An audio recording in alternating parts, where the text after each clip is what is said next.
Hello everyone and welcome. My name is Adam and today I'll be showing you how to create an IRMA tender using the TENDERBOX system. In this video we'll be looking at how to create a basic IRMA tender from start to finish. But before we get started, you might be thinking to yourself, what is an IRMA? Well, it's an acronym for English Reverse Multi-Criteria Multi-Item Auction. In simple terms, unlike a normal English auction where the bids are always increasing, in an IRMA the bids are always decreasing. And with that explanation out of the way, let's get started. Once you have logged into the TENDERBOX system and you've decided on a type of tender, creating one is simple and straightforward. Start by clicking the Add button on the home page, then select the languages you need for the tender and give the tender a name that's easy to identify. Next, assign a promoter and an administrator to manage the tender. After that, choose the type of tender you want to use and the appropriate category. Finally, click the Add button again, and that's it. You've successfully created the template for your tender. Basic settings. Once the template is created, you'll be able to customize how the tender functions by editing the settings in the tabs on the left-hand side. When you open a tender, the first tab that appears is always the General Information tab. This provides a quick overview of the tender. Right now it's empty, but once the tender is running, this tab will display key details such as a time and date for each round, the number of bidders invited, and how many have registered. For this part of the video, we'll focus on the Basic Settings tab. Clicking on it will reveal some of the essential settings for your tender. For example, you can define how you want the tender to be evaluated. Maybe you're not just looking for the best bid, but you want to include multiple criteria in your evaluation. Or perhaps you want to evaluate each item individually to find the best bidder for each one. This is where you make that decision. Next, you'll select the currency to use during the tender. We have over 40 options available, so you're almost guaranteed to find the one you need. You'll also set the bidding rules, specifically how much or how little bidders can improve their bids. This can be configured as a percentage of the best total bid. Or you can define minimum and maximum bid values directly in your chosen currency. Once you've selected all your desired settings, click Save. Rounds. There are three main types of rounds used in the IRMA tender. We have the entry round. During the entry round, bidders can log in to review all items, conditions, and related information. They can also ask questions and place their initial bids.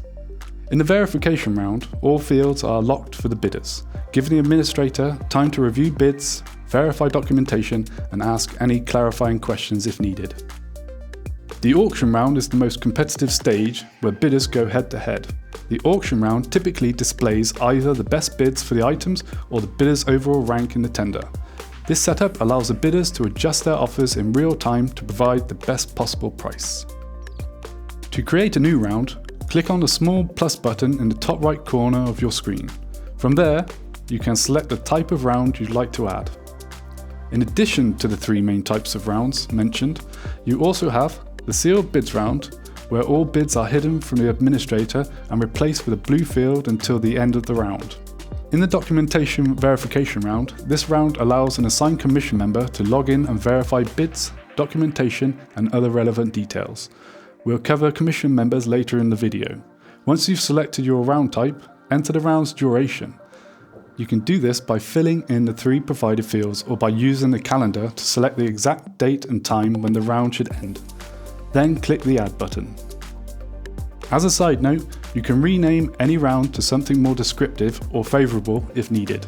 After clicking the Add button, additional options specific to the selected round type will appear. Carefully read through the descriptions of each setting before making your choices. Once you finalise your settings, confirm them by clicking the Save button. After all your rounds are created, you can edit, delete, or rearrange them anytime. Simply click the corresponding icons next to each round to make the changes. If you didn't select an end date for your first round when creating it, you'll need to manually enter the start date and time. You can do this either by typing in the details or selecting them from the calendar. Once done, click Save to confirm. Participants. If you're using our base catalogue of suppliers, the first 100 names from the list will be displayed by default. However, if you're entering your own participants, the default names will be removed as soon as your participants are added. Once you've entered and saved the participants' details, you'll be able to search for them again later using the search bar at the top. We highly recommend grouping participants with a keyword when creating their profiles. This will make it much easier to find the participants you need later. There are two options for creating participants. The first is to add an individual participant. To create an individual participant, click on the orange plus icon in the top right corner. Here you'll need to fill in the participant's details. While you can leave unknown fields blank, the VAT number and email address must be provided. Once registered, the participants will be able to fill in any missing details themselves, including selecting their main contact. In addition to the main contact, you can add up to 3 additional people to receive the invitation. Also, don't forget to assign that keyword to the profile for easy searching later on. When all the details are entered, you'll have 2 options. Click Add and Select to save the participants' details to the system and immediately select them for the current tender. Or click to save their details without selecting them. If you choose this option, you'll be able to search for and select the participant later using the search bar. The second way to add participants is to upload multiple at once. To do this, you'll need to activate the Fat Joe functionality. Once activated, click the Import All Participants button to download the required template. Keep in mind that the templates are specific to each tender and will only work for the tender they were downloaded from. After opening the file, you'll see an example entry at the top. Feel free to delete this example once you're ready to enter your own participants' details. When filling in the template, make sure to include the language, VAT number and email address for each participant. Any unknown details should be left blank, but do not delete the columns themselves. If a missing or additional information is required, a pop-up will notify you during the upload process. Once you've finished entering the details, save the file and return to the system. Browse for the file and select it for import. After the participants have been imported, you'll be able to locate them using the search bar. To include a participant in your tender, click the Include box next to their name and then click the Select button. Observers. When a tender is created, only one administrator is allowed into the tender hall at a time. This ensures a more streamlined and controlled process, with one person fully managing the tender at any given moment. However, observers can be added to allow multiple people to view the tender simultaneously, though their functionality will be limited compared to the administrator. To create an observer, click the orange plus symbol in the top right corner. From there, you can either select from any pre-existing contacts or enter the required details manually. Next, you will need to carefully review and select the permissions you want the observer to have, such as what they can view or do during the tender. Once you've completed your selection, you can add and send login details. This immediately sends the login credentials to the observer. Or add only. This saves the observer's details in the system, and you can send the login credentials later. If you choose to send the login later, you can do so anytime from the Send tab. Adding commission members. If your tender requires the commission members feature, you'll also select them in the same section as observers. However, unlike observers, you can only choose from the registered commission members. To add a commission member, first check the box next to their name and then click the Include button. Requests or login details for commission members must also be sent through the Send tab. Items. Like participants, items can be created individually or imported in bulk. To create a single item, click on the orange plus symbol in the top right corner. Fill in the details for the item, including the item name, specify the units such as kilograms, meters or pieces, and enter the desired quantity of the item. The next 2 fields are optional and can be left blank unless additional information is required. After this, provide a detailed description of the item. If the item requires any associated plans or documentation, you can attach them in the attachment field.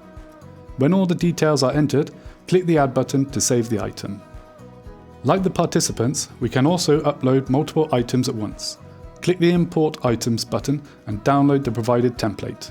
The template includes example entries at the top, which you can reference before deleting them when ready to input your own data. As before, any unused cells in the template should be left blank, not deleted. After completing and saving the file, use the browser function to select the saved template. Click Send to upload the items.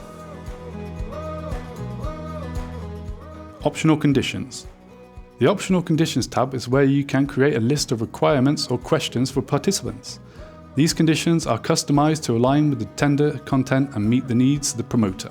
They can be used as evaluation criteria or simply as a way to collect additional information or evidence from the participants. There are 3 types of optional conditions that you can create. The first is numeric, which allows participants to enter a numerical value. This value must fall within a predetermined range set by the administrator. The second type is scale, where participants select a number from a predefined range of options. Lastly, there's text, which enables participants to freely enter text as their response. For numeric and scale conditions, you'll also need to define the nature of the condition. This means deciding whether the best value is the highest or the lowest. If the highest value is preferred, it's marked as increasing. If the lowest value is better, it's set as decreasing. Additionally, as the administrator, you get to decide how much information about these conditions will be visible to the participants. When you're ready to create a new optional condition, just click on the orange plus icon. This will open a page where you can select the type of optional condition you want to create. Then you'll need to enter the name for it. For numeric and scale conditions, you'll also define whether the condition is increasing or decreasing and specify the required range of values. Once everything is set up, simply click the Add button to save. Auxiliary calculations. Auxiliary calculations allow you to create customized calculations tailored to your specific needs. These calculations can be used in various ways, such as evaluating bids based on a participant's mathematical formula. For example, calculating a life cycle cost or evaluating the tender in parts. They can also help quantify other relevant information. For instance, if you are purchasing 3 items but are only interested in tracking the total bids for 2 of these items, you can set up an auxiliary calculation specifically to sum the bids for just those 2 items. Similarly, you can design more complex formulas to meet the unique requirements of the tender or the administrator's demands. With auxiliary calculations, you have the flexibility to implement advanced mathematical evaluations, ensuring the tender process aligns with your exact specifications. Multi-criteria. This feature is used when multiple criteria are applied to evaluate a bid. It's particularly useful in cases where the promoter considers not only price but also additional factors, defined in the optional conditions. For example, the promoter might assign weighting of 90% to price and 10% to other criteria specified in the optional conditions. Together, these weightings will always add up to 100%.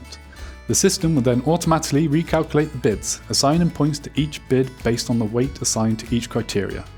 This ensures a fair and accurate evaluation that reflects the importance of each factor in the tender process. Invitation.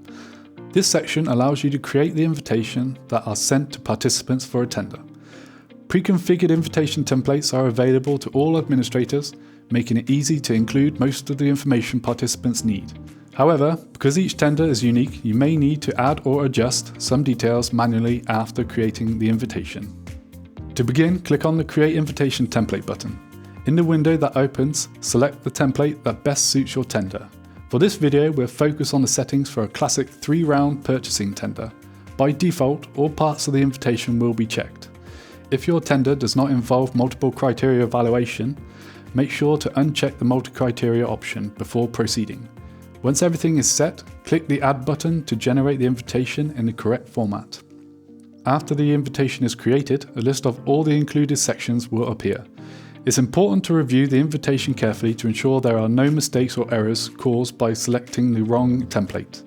You can do this by opening the invitation preview and choosing the language in which the invitation was created.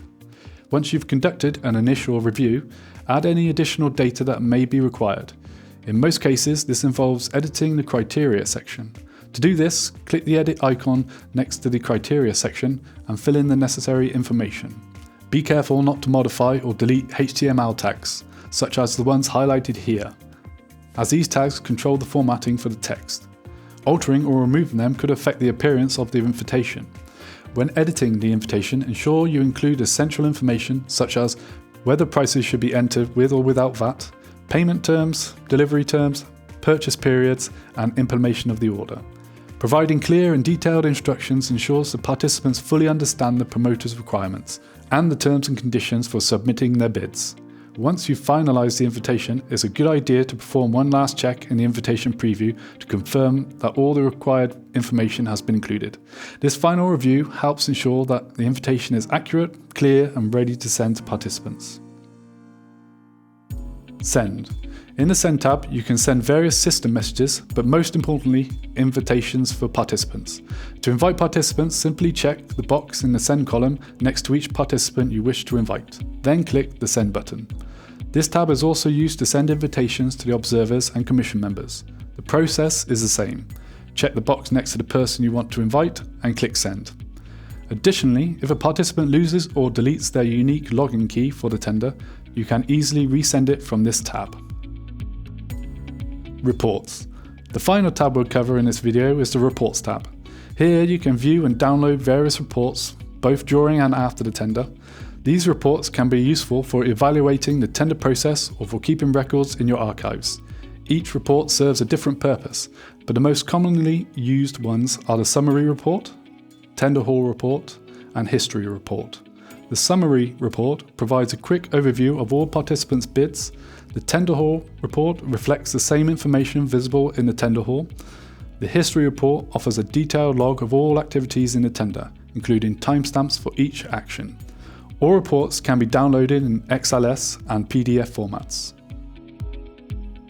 That brings us to the end of our video. If you have any questions that were not covered, you can contact the TENDERBOX support team free by calling, or you can email us at houston@proebiz.com. Until next time, bye and thanks for watching.